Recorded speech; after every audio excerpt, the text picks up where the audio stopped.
Hi there, welcome to Helpful Solutions. In this video, we will discuss simple steps to troubleshoot if Whirlpool washer not starting.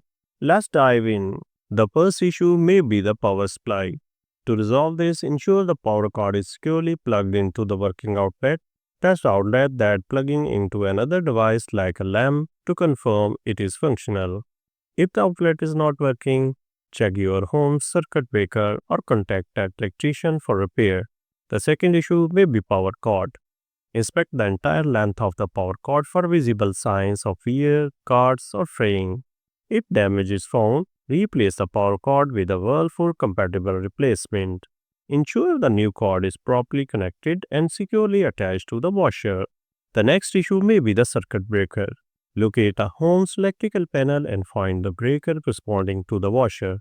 If the breaker is in the off position, reset it to on. If the breaker trips again, consult an electrician to diagnose and repair any potential electrical issues. The next issue may be lid switch.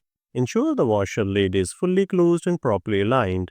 Use a multimeter to test the lid switch for continuity.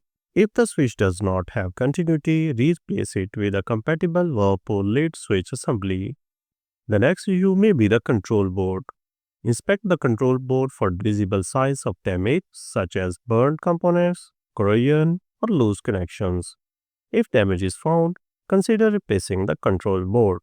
Due to the complexity of this repair, it's advisable to consult a professional technician. The next issue may be blown fuse. Refer to your washer's user manual to locate internal fuses. Use a multimeter to test the fuses for continuity. If fuse is blown, replace it and address the underlying issues. The next issue may be timer.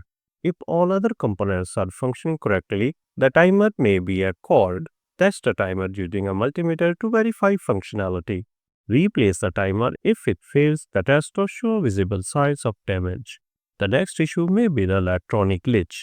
Unplug the washer from the power source and wait for 1 to 2 minutes. Plug it back in to reset the system. Attempt to start a new wash cycle to see if the reset resolved the issue. And there you have it. If you found this video helpful, don't forget to like, share, and subscribe to our channel for more practical tips. Thanks for watching.